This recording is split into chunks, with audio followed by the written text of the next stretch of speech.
warahmatullahi wabarakatuh. Saya Putri Maharani dari program studi manajemen kelas 232A. Di video kali ini saya akan membahas materi tentang etika bisnis dalam manajemen keuangan dan akuntansi.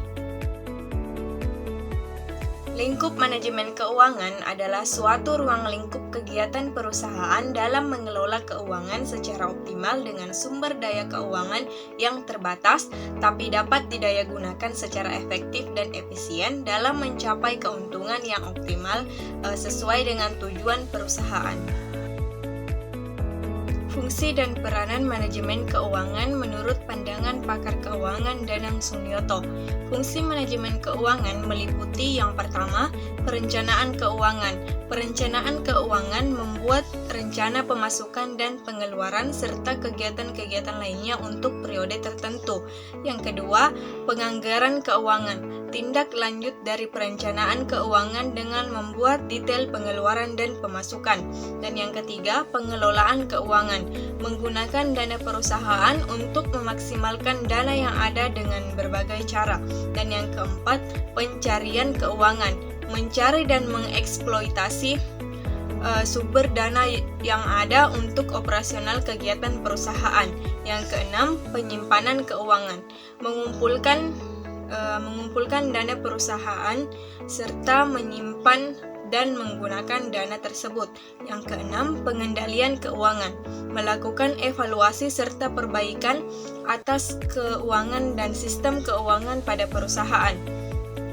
Yang ketujuh, pemeriksaan keuangan. Melakukan audit internal atas keuangan perusahaan yang ada agar tidak terjadi penyimpangan. Dan yang kedelapan, pelaporan keuangan. Penyediaan informasi tentang kondisi keuangan perusahaan sekaligus sebagai bahan evaluasi. Adapun tujuan yang ingin dicapai perusahaan dalam manajemen keuangan, yang pertama yaitu tujuan maksimasi keuntungan atau maksimasi kekayaan. Maksimasi keuntungan dianggap sebagai sarana yang tepat dari suatu perusahaan, tetapi sebenarnya maksimasi kekayaan pemegang saham adalah sasaran yang lebih bersifat inklusif. Satu hal, total keuntungan tidak sepenting pendapatan per lembar saham. Meskipun demikian, maksimasi pendapatan per lembar saham juga bukan sepenuhnya merupakan sasaran, tetapi sebagian karena tidak menjelaskan soal waktu atau lamanya hasil yang diharapkan akan diperoleh. Dan yang kedua yaitu tujuan tanggung jawab sosial. Maksimasi kekayaan pemegang saham tidak berarti bahwa manajemen mengabaikan tanggung jawab sosial seperti melindungi konsumen, membayar gaji yang wajar kepada pegawai, menjaga keselamatan pekerja, memberi bantuan dalam bidang pendidikan, dan juga secara aktif menjaga kebersihan lingkungan, air, dan juga udara. Bahasan selanjutnya adalah metode pemberian jasa keuangan.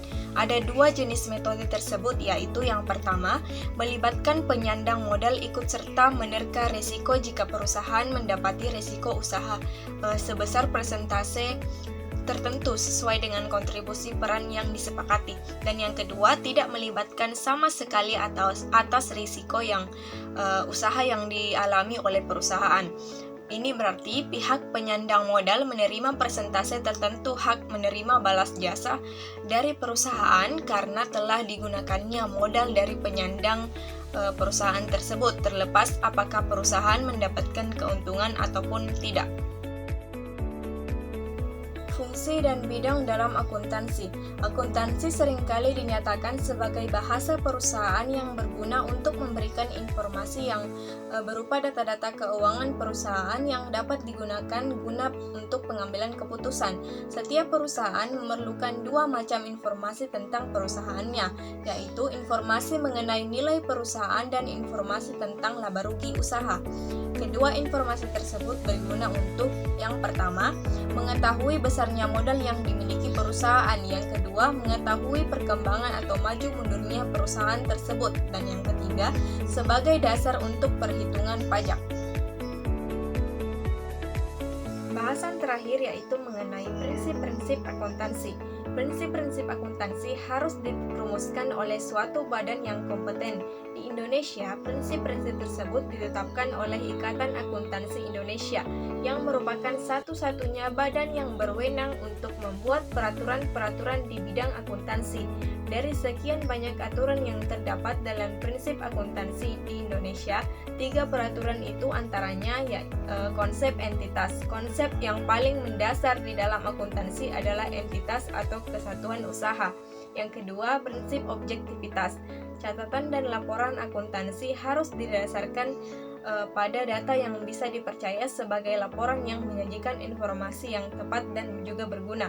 Dan yang ketiga, prinsip biaya. Prinsip biaya menetapkan bahwa harta atau jasa yang dibeli atau diperoleh harus dicatat atas dasar biaya yang sesungguhnya.